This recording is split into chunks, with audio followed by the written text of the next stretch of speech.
dare say it's time we get the dregs over with and return to the land of pulp. Indeed. Extra pulp. Not from concentrate. Nope. This is all pulp. This is a glass of pulp. It's basically just an orange. Yeah. Welcome to Under Orange Analysis, where we can safely say we're not annoying 90% of the time. Hey, we're the judge panel, and we're back to talk about the winner of our new Pulp Writing Challenge. We've already covered our third and second place winners. And before we move on to the first place winner, I felt it was appropriate that we talk about a little bit about the stories that did not place, but also totally rule and deserve a little bit of honorable mention here. Mm-hmm. Yeah. As we talk about them, I'll go ahead and tell you who wrote them. Basically, all of them. There was not really a stinker in the bunch for this contest, and that's been the case for every contest. Yes. He said, fidgeting. Imagine if I had just been in. Yeah, and you guys have sent us some hot trash before, so.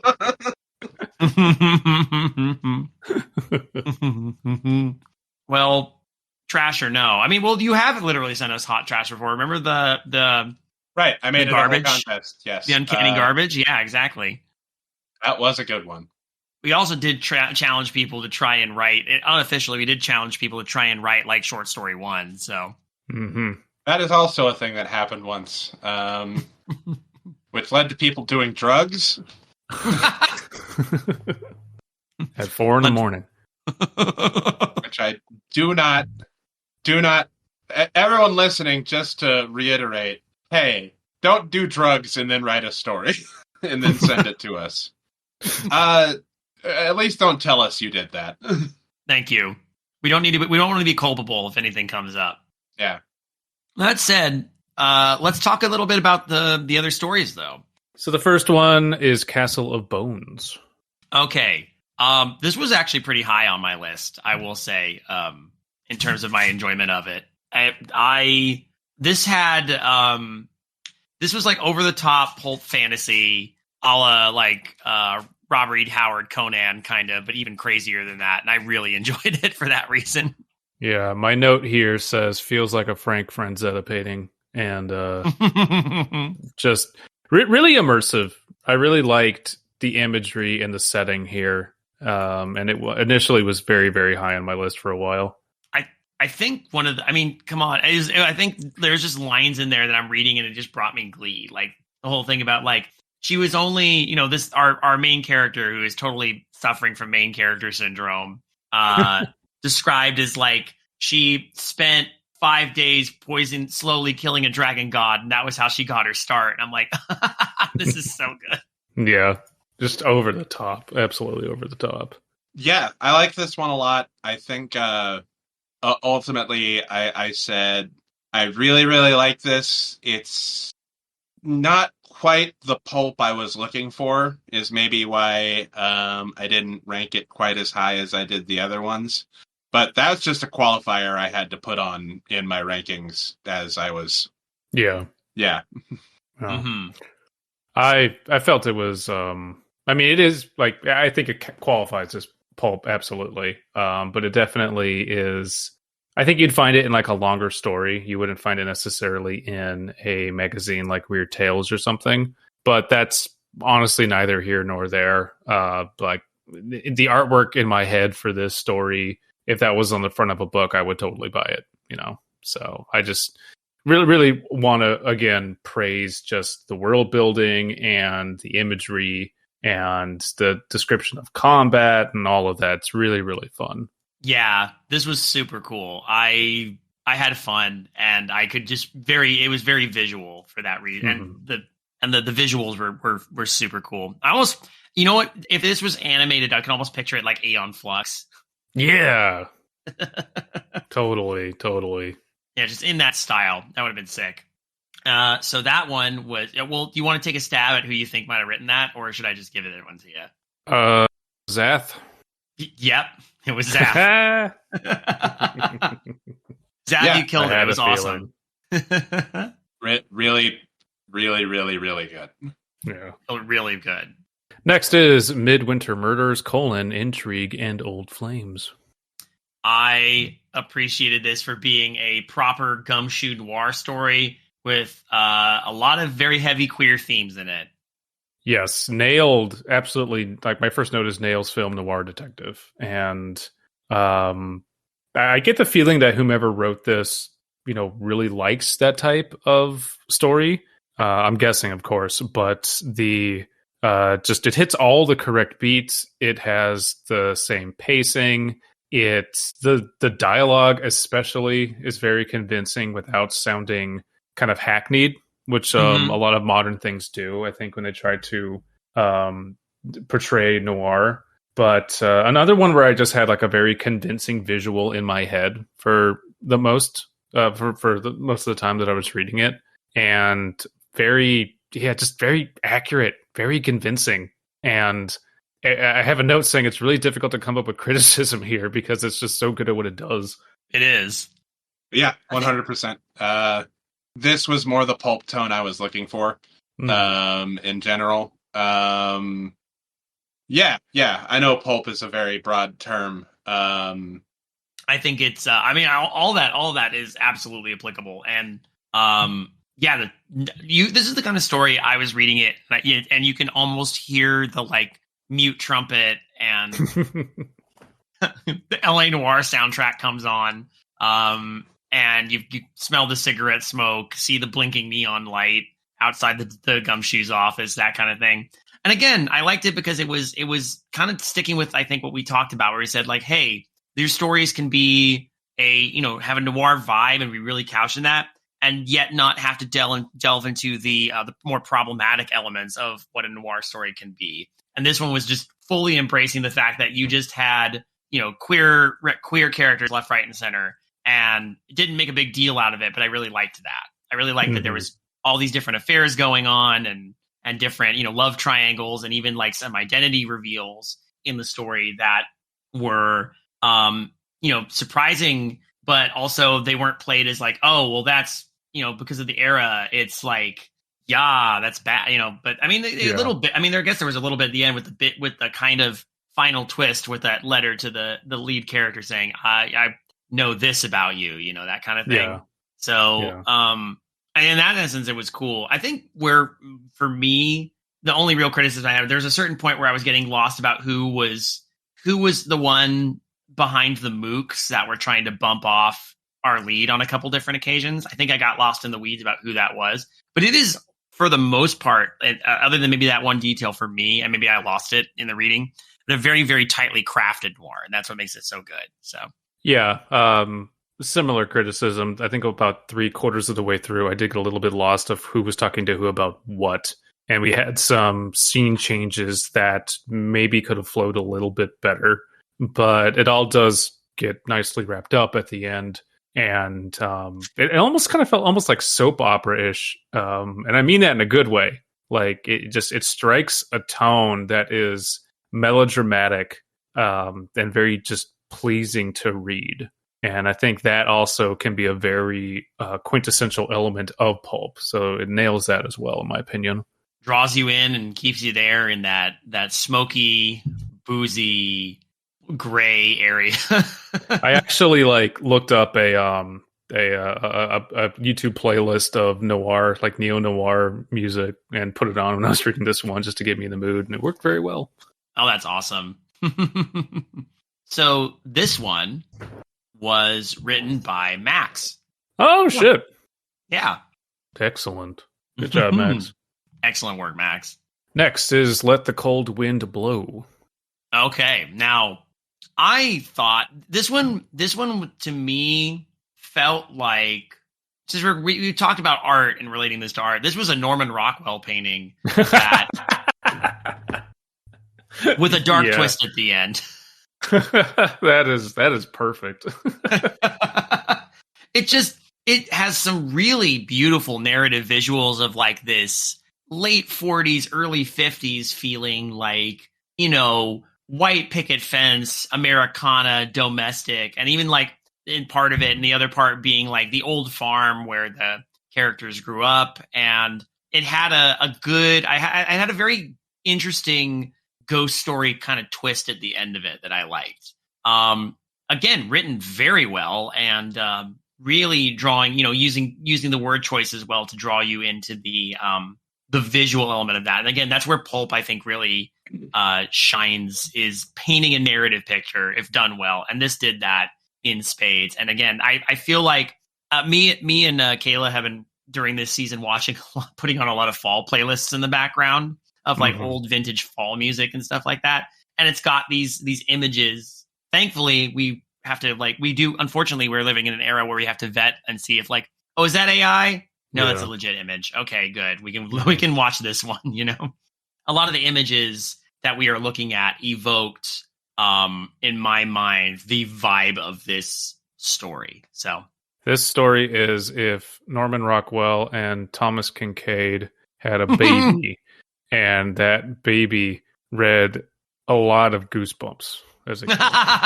You say Goosebumps? The comparison I was gonna make is close. This feels like a wordier version of a Scary Stories to Tell in the Dark story. Sure. Yeah.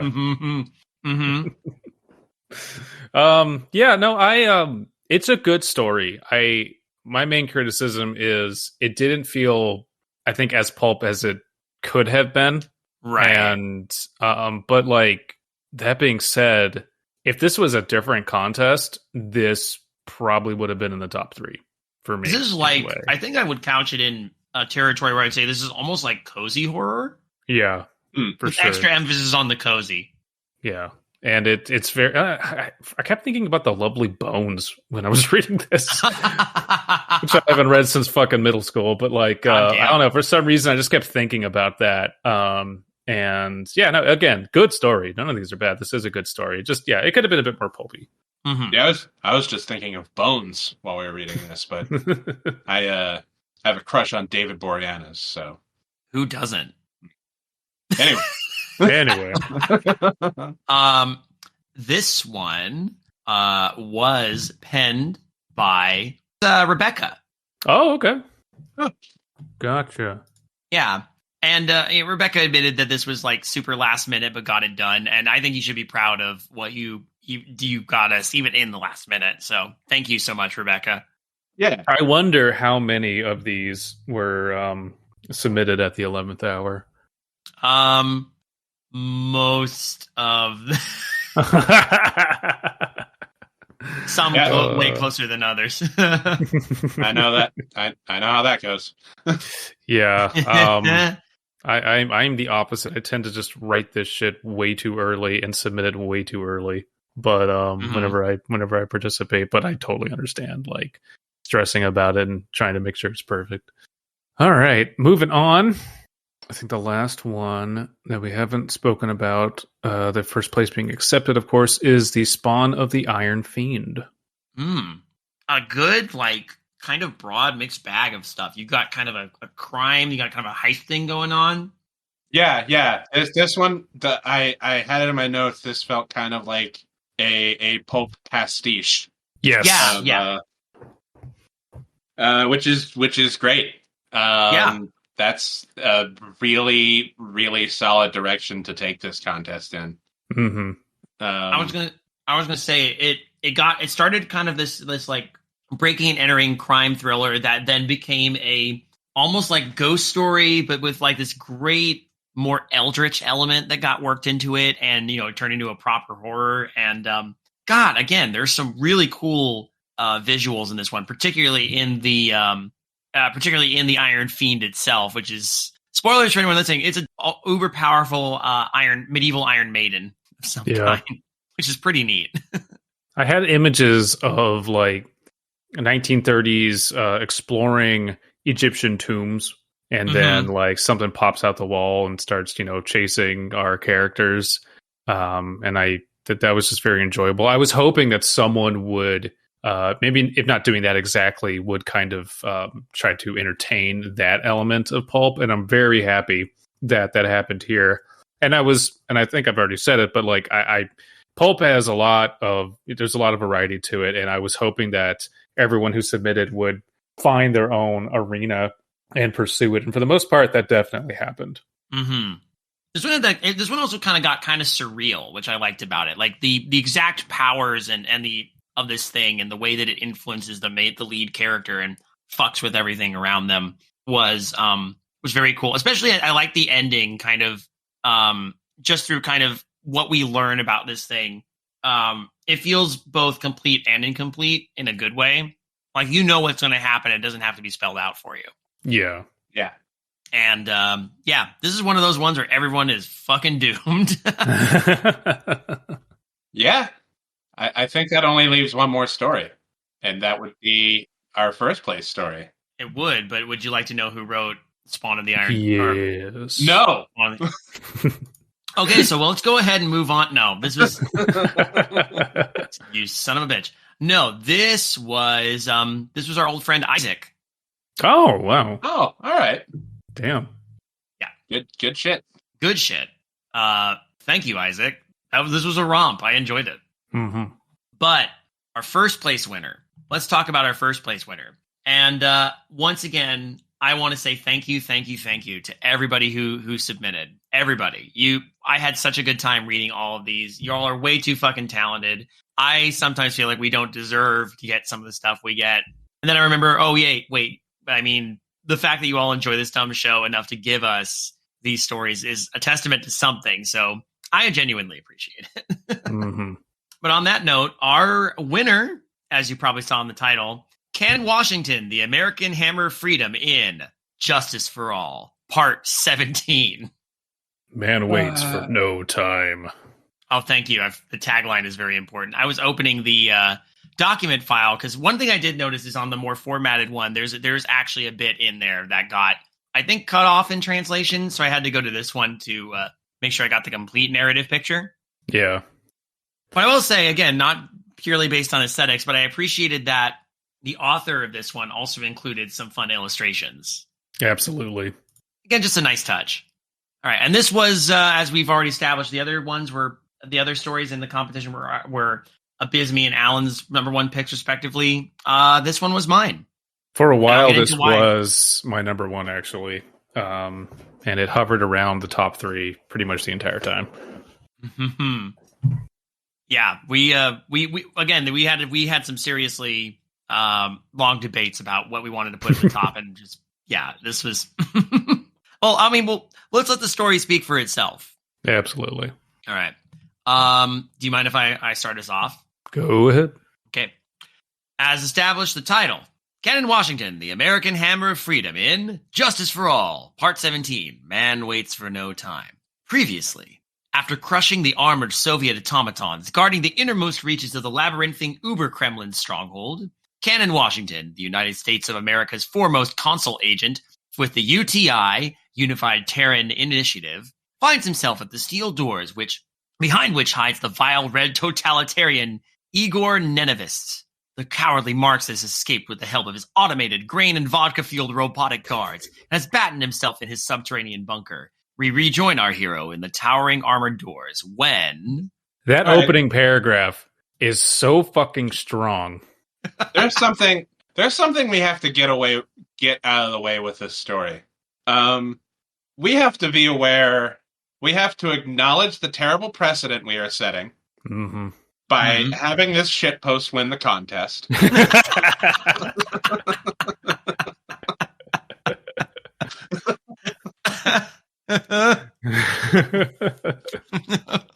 However, it does need to be established. Yeah, go ahead. For a shitpost to win our contest, it has to be as good a shitpost as this one. Yeah. So I know that this won, but for future contests, don't. Or know that the bar is insanely high. The bar is super high. This is a very high bar, gang. We just skimmed right past the fact that there's an agency called the UTI. My first note is UTI joke? Question mark? And then as I read further, I was like, oh, that's what this story is. Look, just from the title, this is both a love letter and an absolute parody for the Uber Americana. For sure. But yeah, to reiterate, this is a parody. This is a very, very, very good parody. So if you want to attempt something like this, you have to make it ironclad. So just be aware of that. The thunderous reverberations echoed down the cavernous walls as Cannon beat his meaty, callous fists against the doors. "Ninevist!" he shouted. "Come out here and fight me. If you take your licks like a man, I'll make sure you make it to trial in one piece." He laughed to himself, then added under his breath, "More or less." The Franklin communicator in Cannon's utility belt bleeped 4 times, indicating an incoming transmission from Martha. Cannon reached down and hoisted the electronic device from its pocket. The Franklin, the fruit of American innovation, was no larger than a paver brick, possessed a weight of less than 5 1/2 pounds, and was able to transmit audio and visual information across vast distances with lightning speed by utilizing U.S. rocket satellite relay technology. It's a phone. It's a cell phone. A 5-pound cell phone. 5-pound cell phone. The stunning visage of Martha gazed out from the full-color view screen at him, her blue eyes twinkling, her hair tied up in a most professional manner. Cannon often wondered what that luscious flaxen hair might look like if she let it down. He hoped to be lucky enough to find out one day. I want to point out, not only is it a good parody, it's a sincere parody. Yes. Yeah. Yes. Agent Washington? Martha said. "Agent Washington, this is Martha Dandridge. Do you read me? Over." "Loud and clear, Martha. Over." Cannon wiped sweat from his brow. The automatons had stood no chance against his immense strength and fighting prowess, but there had been scores of the dastardly machines to deal with. He wished for a cigarette and a nice cold American brew. All he'd had since crossing into the Soviet Union was watered-down vodka. "It looks like Ninevist is burrowed in like an Alabama tick," she said, her voice lilting and airy. "We can divert Adams and the demolition team from Kiev, but it will take..." Cannon interrupted her. I just wanted to say I'm actually literally drinking watered down vodka right now. I'm drinking vodka seltzers, and that's pretty much what that is. It's true. Yeah. Actually, go ahead and take it as me. I apologize. Oh, okay. Yeah, no problem. Cannon interrupted her, switching off her sound on the Franklin, another one of the communication device's myriad features. "Martha, I don't have time for that. Just give me the specifications on this bunker. I'll find a way in. Over." "Cannon," she ejaculated when he turned her audio volume back on, "you're miles deep in Russian bedrock, and those doors are 2 feet of solid steel. You can't possibly find a way in. Over." There's a comedian who did a bit about the fact that that's what the term ejaculated used to mean. Mm-hmm. It's like reading a Hardy Boys book and it feeling so sudden. "Look out!" Frank ejaculated.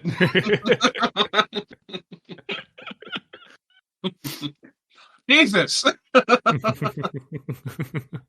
"I love you, Nancy," Frank ejaculated.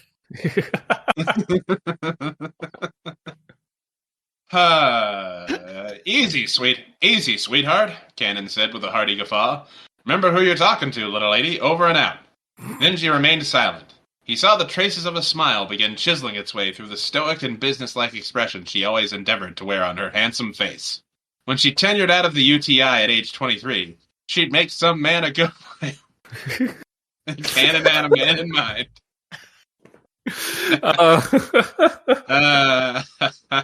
Turned out it was Cannon's brother, Pistol Washington. Cannon was very gay. It nails the not so casual misogyny so well. It's like I had a smile on my face the entire time reading this story, and I probably laughed at least once every paragraph. Oh yeah, me too. No sentence is wasted in this story, and again, that is very difficult to do. Yes. Oh. 2 feet of steel. The American hammer thought to himself. He took 12 steps back from the door, avoiding the ruined shells of the robotic Soviet soldiers scattered around the cement floor. His star-spangled combat boots crunched the wheat bran strewn all around. The amount of concentrated grain used to power each of these soldiers could feed an American family for a month, he thought. Ninevist is starving his own people. Not even commies deserve that, especially when they don't know any better. Damn it. Oh. Launching off his thickly muscled right leg, Cannon Washington raced at the door, sprinting full speed toward the steel slabs. As Martha shrieked from the other end of his Franklin, Cannon hurled himself through the air, colliding headfirst with the barrier between himself and the slimy red tyrant. He knew Soviet iron was impure, diluted with clay and silica, and when his forehead collided with the doors, the titanium plate bolted to the front of his skull easily shattered the weak alloy, and Cannon crashed into Nenevist's inner sanctum. Dun dun dun. Shards of substandard foreign steel skittered across the floor, and dust billowed out through the dark space as Cannon rolled into a crouch, pulling his Smith & Wesson M1917 revolver from its holster. As the dust and debris settled, the agent trained his oiled and polished weapon around the vial chamber. It was dank, lit only with a single flickering overhead bulb. As his keen eyes adjusted, he noted the unlit oil lamps dotted around the stone walls. Hateful, rusty dungeon, he thought. Where are you, Nenevist? Show yourself and surrender. Cannon knew the man was a coward, but even a red with a yellow belly wouldn't give up that this easily. Cannon was counting on a fight, but the snake had either escaped or was hiding deeper in the shadows. Agent Washington, came the voice of Martha. Cannon took the Franklin from his belt and looked into it. How on earth did you do that? Over. Cannon tapped his forehead. 2 feet of Soviet iron is no match for a 1/4 inch of American titanium. I took shrapnel in Frankfurt, and Uncle Sam patched me up better than new. Lucky thing, too, or I would have had to wait for demolitions. Over. Oh, my word. She covered her mouth with a dainty hand. Over.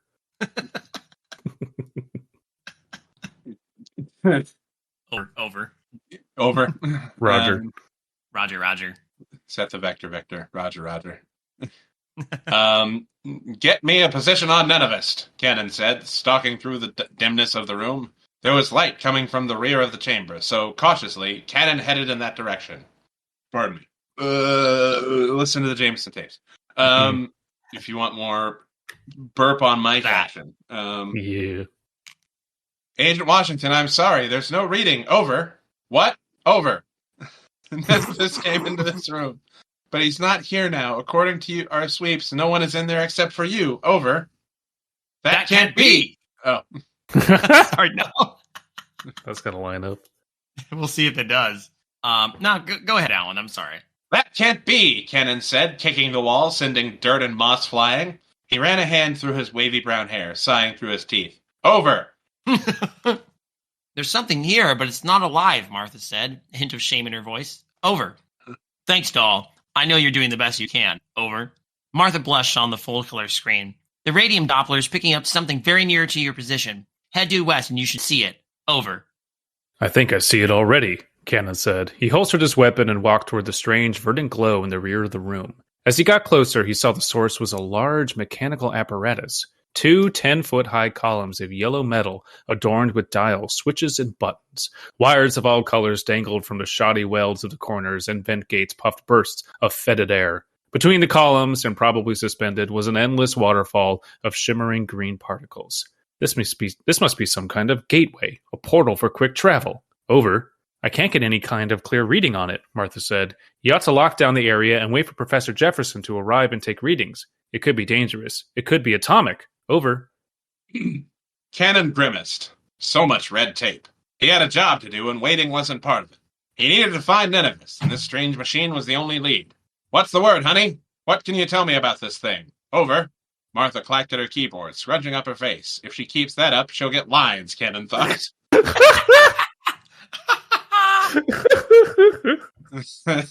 Jesus Christ. The energy wave readings are off the charts, she said. It's bouncing between 3.6 and 4.4 gigatwunks.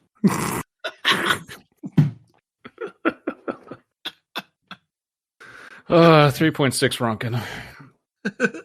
Be careful, Cannon. Over. As we all know, by the way, a twunk is a thick twink. Mm-hmm. Can we just start using gigatwunks in our normal vocabulary? I am very much in favor of that. I don't have time to be careful, my dear, he said, flashing a smile down at the Franklin. This might be our last shot to capture Nenevist and cut the head off this red serpent. Over. Just wait for an analysis, Agent Washington. Over. Don't worry, Martha, Cannon said, grinning. When I get back at stateside, we'll go for cocktails. That's a promise. I never break my promises. Over and out. He took a step toward the shining green doorway. Cannon! No! He shoved his Franklin into his belt, took a deep breath, and jumped into the electric glow of the mysterious Soviet machine. He didn't know where the portal led, but one thing was for sure. Wherever he ended up was where Ninevest was. Cannon had a mission, and he intended on fulfilling it. Yeah! Cannon had once been aboard a U.S. submarine that was viciously attacked by an enormous mutant squid created by Chinese scientists. See Weird Adventure Stories, Volume 14, Number 3. He'd been snatched up in the claws of a giant rock in Egypt. See Weird Adventure Stories, Volume 11, Number 9. But nothing he'd ever experienced was quite like the trip through the Green Travel Gate. He felt as though he was being pulled by gargantuan elastic bands through an endless ocean of molasses, all while lightning, I think it should be lightning, flared across his mind and flashed before his eyes. When he was finally pulled from the hateful jaunt and fell hard onto a cold steel grate floor, he couldn't say how long had passed since he jumped into the gate in Nineveh's bunker, but he wouldn't have guessed more than a few minutes. What he saw when he opened his eyes stood contrary to that notion. His hunch about the contraption being a kind of travel gate was correct, but where it had taken him, he had no clue. It was like no place he'd ever seen or imagined. He lifted himself from the metal floor and stood looking about, taking in all the sights around. Skyscrapers of rusted metal and greasy glass thrust themselves high into the sky, dwarfing even the tallest structures in beautiful Manhattan. In the sky, great brass and steel machines coasted by like cable cars, but seemingly suspended in midair. Great zeppelins belched steam and fire, issuing warnings from loudspeakers in a language Cannon couldn't understand. To his left and right, the walls of relatively short buildings, 50 stories, could only be considered short in such a place as this, rose, adorned with posters and neon lights displaying the text that was also foreign to Cannon. What obscene manner of location was this? Calling it's the city from Ivory Horror before it got abandoned. Oh, shit. You're all colluding over there. The undercooked analysis, pulp. Oh, God. Cinematic universe. The UCAP coup. The UCAP coup. Mm-hmm. UCAP poo? Whose turn is it? Yours. Me? He checked this person and found no major injuries. Good. He had his Franklin, which appeared to be working, though the screen was displaying a jumbled mess of gravy. No, Alan, that's not the word gravy.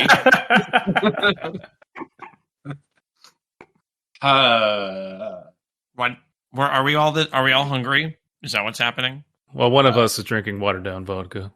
Well, that's also true. You're taking a goddamn whiskey slop. Long-time unofficial sponsor, High Noon Vodka Seltzers. Okay, he had his Franklin, which appeared to be working, though the screen was displaying a jumbled mess of gray snow. Most importantly, he had his firearm. Cannon ducked and flitted through the alley, making his way onto the main street, which was bustling with men and women, though bustling may not have been the most appropriate word. The street was busy, yes, but the activity was more akin to a series of ants walking in single file than to anything he'd seen in Detroit or Chicago. All the citizens wore drab, gray, one-piece body garments, similar to those adorned by soldiers meant to leap from aircraft. A quick glance at his own uniform, red and white striped trousers, royal blue boots with ivory stars, a matching jacket with shoulder pads and gold. Yep. Aiguillettes? Aguilettes.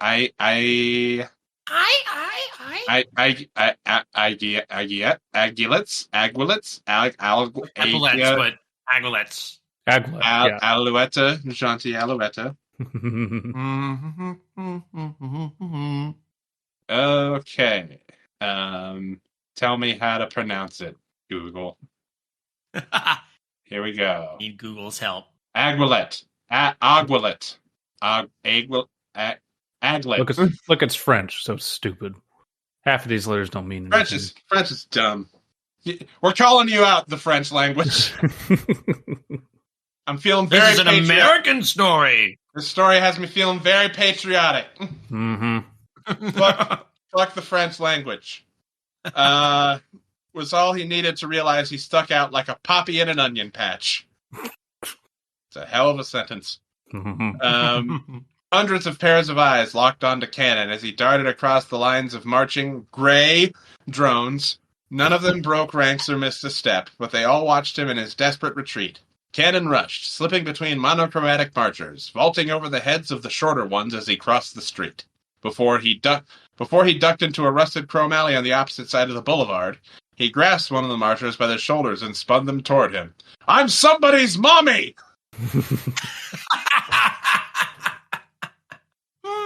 Okay. You, Cannon barked.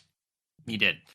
Did you see another man come from the alley? He pointed to where he'd just come. The person, young and baby-faced, simply shook their head, brow furrowed. What is this place? Cannon demanded. Where am I? Tears formed in the corner of the young one's doe eyes. They spoke in a tongue Cannon could not help to understand. The only language he'd ever found worth a damn was English. But what the gray kid said sounded vaguely Russian. They pointed up to a sprawling billboard hanging in the sky above. On the massive placard was displayed a photorealistic painting depicting the cruel visage of none other than Igor Nenavist. Blast! Cannon shouted. Nenavist! Where do I find him? Cannon further jostled the young one, but before any response could be made, he heard a deep voice boom in his ears. Speaking broken English with a thick Eastern European accent. Perhaps Grand Chancellor Nenavist is to finding you first. Cannon turned toward the source of the voice and saw a man in full crimson regalia, over 6 feet tall and a yard wide from shoulder to shoulder. Strapped around his shoulder was a golden rifle, and from his black leather belt hung a solid gold cudgel. Cannon snapped his arm out to grab the gilded baton, but before he could, the sentry cracked him in the temple with the butt of his gun.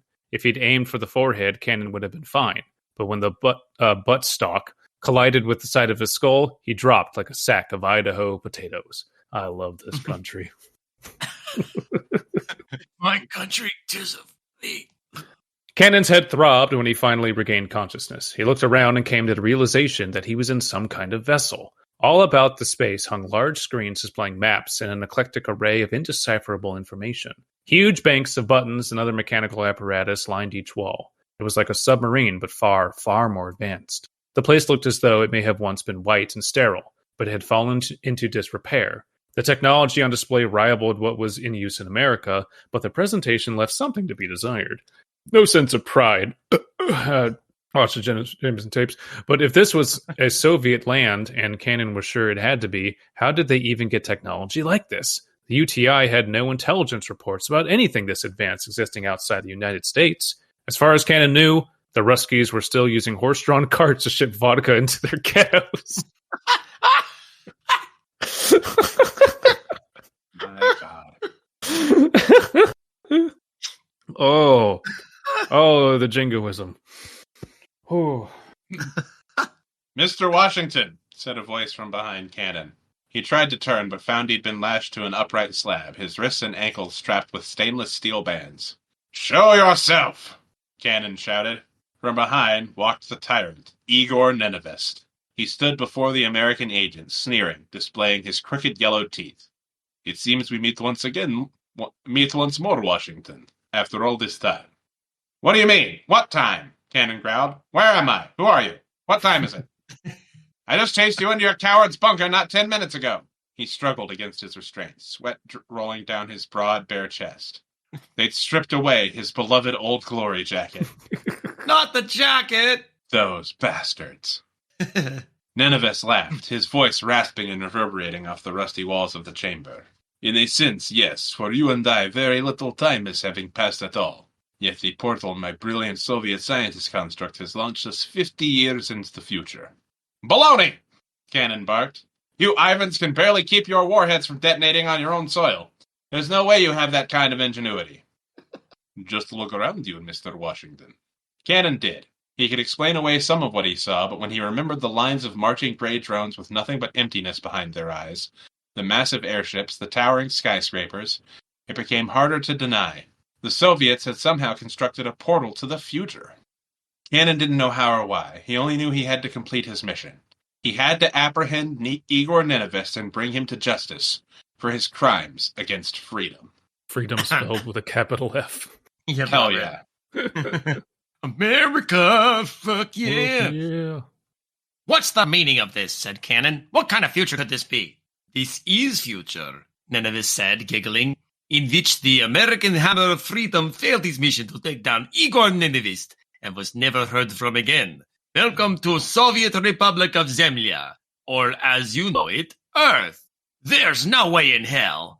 Cannon struggled against his bonds. In coming here, in allowing himself to be captured, he'd somehow doomed the entire planet to a fate worse than death. He played directly into the plans of the communists by following his American zeal. But why not? It had always led him true in the past, but enough grief and worry. Now was a time for action. He had to somehow save the world from this vile communist future.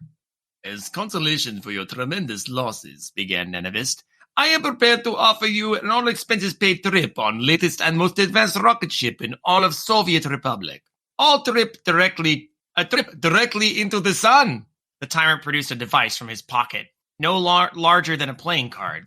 He tapped it with his fingers and spoke into it. Da, we are ready for Mr. Washington to take his permanent vacation now. Commence launch protocols. Your slime, ejaculated Cannon. And soon you will be ash, but not before.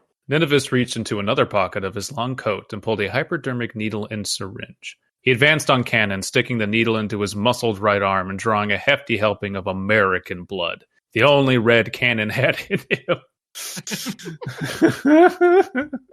God damn it. Perhaps before you are taking one-way ride into sun, we can make use of you. A soldier with the physical prowess and virility of Cannon Washington would be a great boon for our military and dwindling populace. And with this single vial of blood, I could clone 10,000 soldiers. He turned and exited through a heavy metal door, laughing the entire way.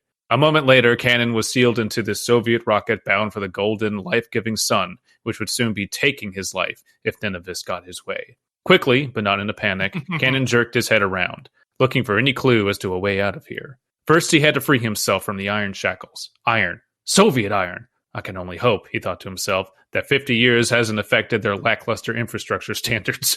He took in a deep breath and closed his eyes. With all his might, he flexed his arms and chest, biceps and pectorals bulging. Grunting, grinding his teeth, he pressed his wrists against the metal binds, securing him in place. The welds creaked and the steel bent, until suddenly he felt a pop, and his right arm burst free. Ha! He laughed. Still cutting your iron with sand and clay. Silly lefties never learn. Jesus Christ. Seconds later, he'd snapped the rest of his restraints and was stepping onto the stained floor of the rocket. Before he could gather his bearings, ruby light snapped on, bathing the space in a crimson incandescence. A voice blared over the PA system within the rocket, and though he couldn't say what language it spoke, it was obviously a countdown. Time was running out. He ran to the locked door and tried to turn the massive valve handle, but it would not budge. Beside the door was a sort of keypad, almost like the kind you would use on a modern passenger elevator system. Clearly the door was locked with a numeric code. But what can it be? Suddenly, Cannon thought of something. He reached to his belt. His revolver was gone, but they had left him with his Franklin. Judging from the minute and sleek communication device Nenevist had used earlier, the Soviets must have thought his technology was woefully outdated. Cannon had to hope they weren't right. Sweating from exertion, his palms were sweaty, knees weak, spaghetti, spaghetti, spaghetti, There it spaghetti. is. Etc., etc., etc. He took the Franklin from his belt and switched it on. The screen lit up, a good sign. A moment later, he turned it to the frequency 1776 and prayed it would somehow connect. Snow danced across the screen and fuzzy static came through the speaker. Come on, Cannon muttered. Come on. A shadowy figure started trying to appear on the display, and a high, thin voice whispered through the speaker. Agent Ington, come. You read me? Martha! Cannon shouted. How do you know that name? Martha! Martha, is that you? Come in. The voice solidified and clarified. Agent Washington, do you read me? Over. Martha, I copy. Over. My goodness, Agent Washington, we lost your position in the Soviet bunker. Can you track your coordinates? Where are you? Over. Cannon smiled to himself. It's not so much where I am as when. What do you mean? Over. Cannon flicked the switch and instantly transmitted his coordinates to Martha 50 years in the past. These are. Martha started, then faltered. These indicate you're 5 miles from your last position, but how did you travel so far so quickly? And why can't we locate you now? Over. Just trust me, doll. I need you to do something for me. 2 things, actually. Over. Absolutely, Agent Washington. Even through the unclear picture, Cannon could see her cheeks flush. Over.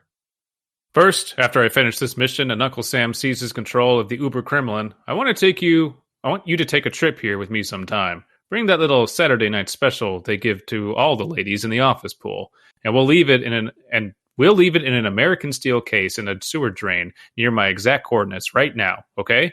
Agent Washington, you're not talking sense. Over. Martha seemed concerned, yet she stifled a girlish giggle at the thought of a recreational trip with the famed Agent Washington. Hush, honey, Cannon said. Second, I need you to pull something up from the archives. Get me the year Karl Marx was born. Over. Agent Washington, I don't. Now, Toots. I don't have all day. It felt strange to reference time in his current situation. From her position, he did have all day. He had 50 years worth of days. But in his shoes, time was of the essence. She left the screen for a minute, probably making a call on the office line to the Hall of Records. While she was gone, Cannon wondered how his Franklin communication device could possibly allow 2 individuals so displaced by time to speak freely as though over a telephone. He would have to confer with Professor Jefferson after the mission. I love how, because I thought about that, and then immediately the next paragraph just says, don't worry about it. Shut up. Yep. Yeah. Whatever. Hand wave. Pretty much. Don't worry your pretty little head about it. And my God, your head is pretty. Such a fucking pretty head. I've got it, Martha said. I have no idea why you need to know anything about that tanky. Over. Just give me the year. Over. 1818, she said apologetically. Over. You're a lifesaver. Cannon punched 1818 into the bank of buttons, and he heard a heavy clunk inside the door. I knew it, he thought. Thanks, Martha. I'm looking forward to our trip after this mission. And don't you forget to bring that cute little gun with you. Over. I don't have any idea what's going on, but I'll do whatever you say. Agent Washington. Over. Jesus. You're a class act, Martha. Over and out. Cannon snapped off the Franklin and loosened the door valve. He pushed the heavy door open and sprinted down the hallway, not knowing where he was heading, but sure that if this was a launch pad for rockets, he must be close to an open area. He rounded a corner in the cramped crimson light-based hallway and saw a team of those gray-clad drones like he'd seen in the streets. There were 4, all female, all blonde, and wielding intricate-looking rifles. Just like in my dream journal. Women in the security force, he thought. What kind of future is this? Halt, American, the foremost security officer barked. She was tall, with hair so blonde as to be practically white, and grave features that could have been quite comely had she been allowed to wear any makeup.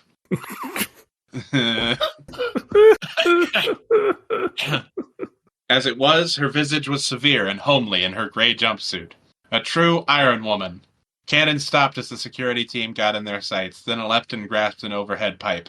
He swung over their heads, kicking the strange rifles from the grips of the 2 of the Centriettes.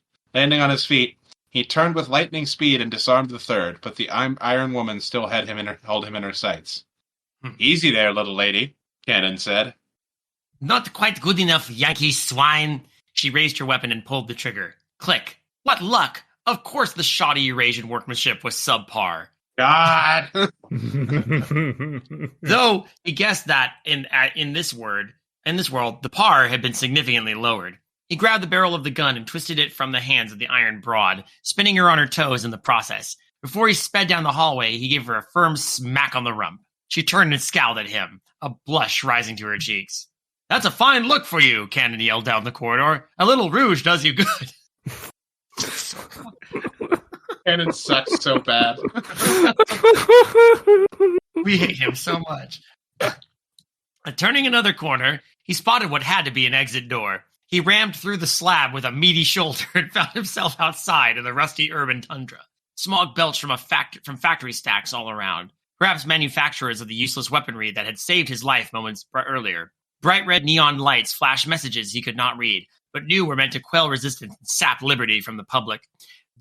Those poor uneducated pigeons, if only they knew better, that was where Cannon would come in. I have 2 problems with this story. The first one is, of course, the overt sexism.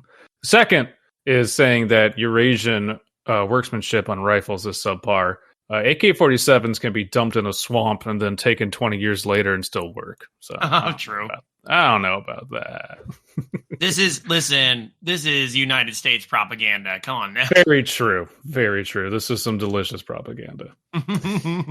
He snapped his head back and forth, looking at the cracked and pitted pavements all about. There was a storm drain a few yards down the street. That had to be it. He would need to remember exactly what this area looked like when he and Martha made their trip here in a few weeks, or rather a few weeks shy of 50 years ago.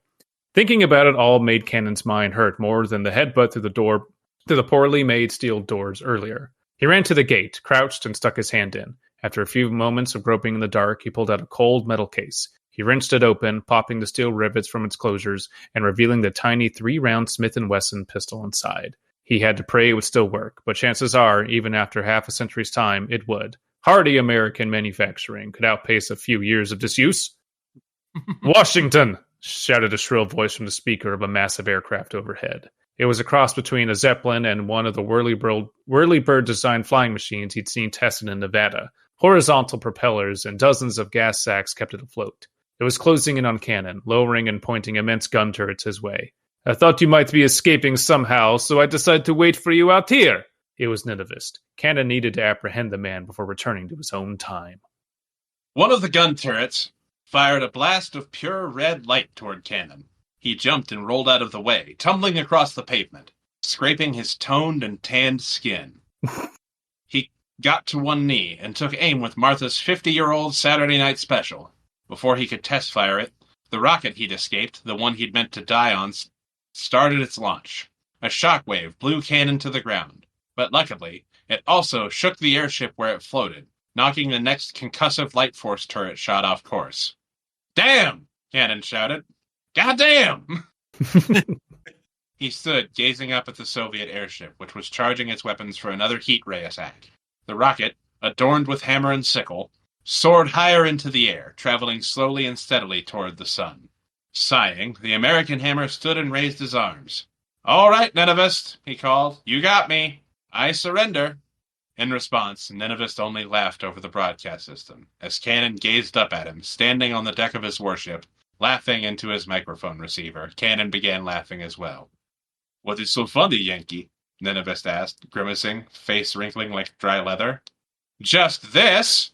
Cannon cocked the angle of his arm and fired a single shot. The weapon worked, and the shot went true. Before Ninevist could tell what was happening, the sunbound rocket was struck by the tiny .22 caliber bullet from Martha's gun.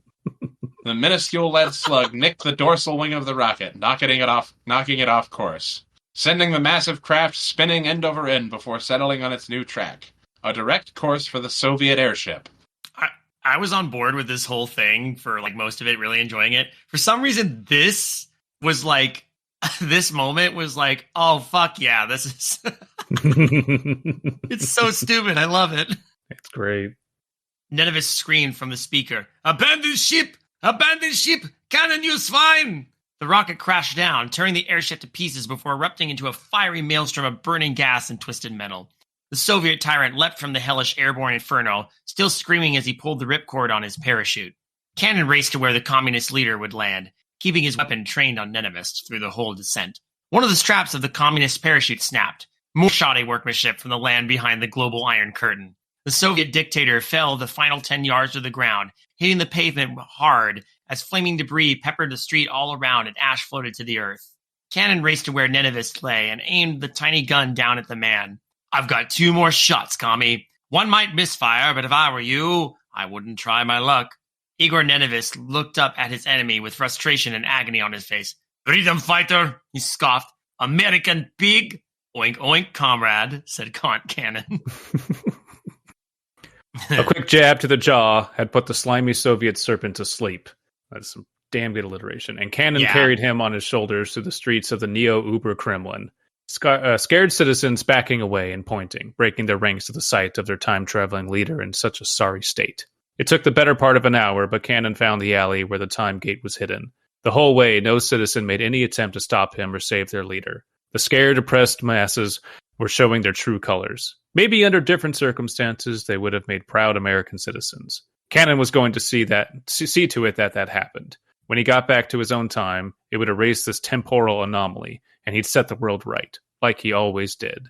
Ninevist awoke as Cannon made it to the time gate. He stood the communist up, leaned him against a wall, and held him at gunpoint. "Don't try anything funny," Cannon told him. "Never," Nineveh said. "You've bested me, Washington. I'm a beaten man." He winced, then smiled, and, with lightning speed, reached into his coat pocket. He pulled the playing card-sized communication device out and pointed it directly at Cannon. There was a flash of light, and a heat ray shot from the machine, knocking Cannon's pistol away. Thinking quickly, Agent Washington took his Franklin from his belt and cracked it across Nineveh's head, knocking the man unconscious once more. Ouch. Nineveh's communicator/weapon device. Yep. Yep. Yep. It does everything. It slices, it dices, it makes julienne fries. And fell to the grate floor, and Cannon picked it up, admiring its smooth and simple design. The technology in this thing could set us ahead decades, he thought, then smiled. "What am I thinking?" he said aloud, then kissed the cold brass of the Franklin. "What do I need with that little thing anyway?" He tossed the Soviet weapon down and stepped on it, splintering it into metal shards before hoisting the Red Tyrant and hurling him through the time gate.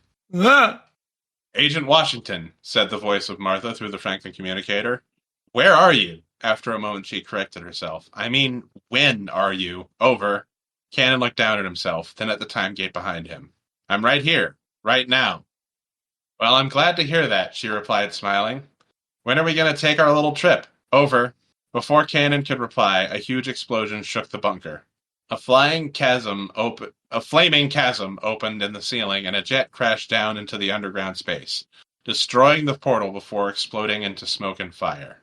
Cannon ducked and rolled out of the way as hunks of hot metal flew around, bouncing off the bunker walls. One landed in front of him, and he saw the red circle, the emblem of the rising sun. "Kamikazes," Cannon said. "It never ends."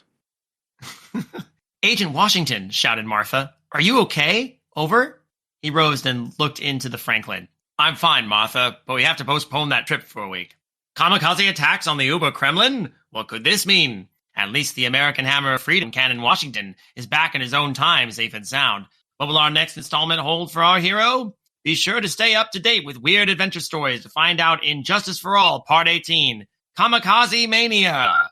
Author's note, this is a work of satire and is to be taken as such. Well, yeah. Okay. That's readily apparent. This all happened. This is real. Gospel truth. And that is our first place winner. Woo! Oh, man. Yeah, I can appreciate a good parody. This one definitely made me maybe like just laugh the whole way through. Besides being a sincere parody, though, it does nail the vibe of what I think a lot of these some of these over the top pulp hero serials can kind of go for. Goes over the top, but still maintains a balance somewhere in there. And what it reminds me a lot of is there's a segment on the Thrilling Adventure Hour podcast called Jefferson Reed Ace American, and this has Jefferson Reed vibes all over it, and I'm loving it for that reason. It's very like Flash Gordon. Yes, that's where my head was going, and I was just like, wait, no, Flash Gordon. Yeah, with nails all the beats. The Uber patriotism is just fucking hilarious too. It is just the fact that it's just ratcheted up to 11 makes it just so fucking funny. There's in the first paragraph, there's robots that are powered by grain and vodka. You're in for a good ride. And all the most opportune times where someone shouldn't get out of a situation, it's always the superiority of American manufacturing and the terribleness of Russian manufacturing that saves the day, really. God bless the industrial military complex. Capitalism is the only pure way to live. But yeah, that was my number one pick for kind of the reasons I set up above. I really enjoyed this one. It made me laugh. It's just an absolute romp. It manages to really, in its own way, poke fun at everything that you kind of hate about pulp novels, from the period, and still manages to be just play itself very straight, which I think is great. Yeah, it's I like the little, not like fourth wall breaks, but the references to other installments of the magazine is very on brand. And it's not the only story to do it, but again, that's just a point in its favor. Yeah. I enjoyed the ludicrousness of also the cliffhanger ending with the kamikazes now being involved. Yep. It's just, I don't know. The story speaks for itself so well. And other than a couple typos here and there, like basically flawless. And you just know that this is like a animated in the style of one of those Fleischer era Superman cartoons. Oh my god! It would be just as hokey and probably very exceedingly racist. They are beautiful though. Like goddamn. Yeah. Uh-huh. They really are. So who wrote this? I have a theory. Yeah, no, yeah. I want to hear your guess. Was this Cleric? No, Cleric was our last story. Yeah. Oh, that's right. God, dumb. No, it's all good. Is it Kankaris? Nope. Damn. All right, who was it? This was Dan. Oh.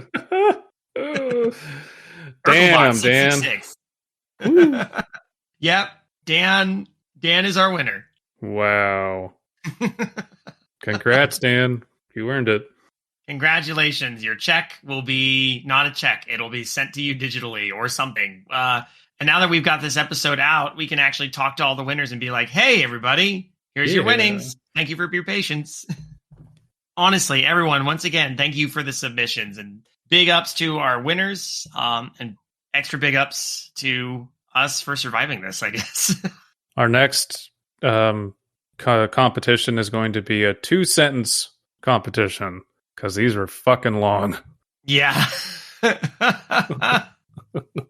Hey, we did it though. I mean, it caused us to focus. I think these episodes tended to be on the just a little under an hour for the reasons of us just feeling, let's just get it done. Let's just read it, enjoy it, get it done. We're not bantering as much as we normally do. Mm-hmm. And that's a mixed bag for some people. But hey, you know what? If everybody's enjoying it, that's the main thing. And I hope you all are enjoying it out there. If you like what you hear, you should consider subscribing to this podcast if you haven't done so already, whether it be through your preferred podcast network or podcast app or on YouTube through the Creative Horror YouTube channel. We're still trying to get these out once every couple weeks. And I want to say I hope everyone had a good Halloween.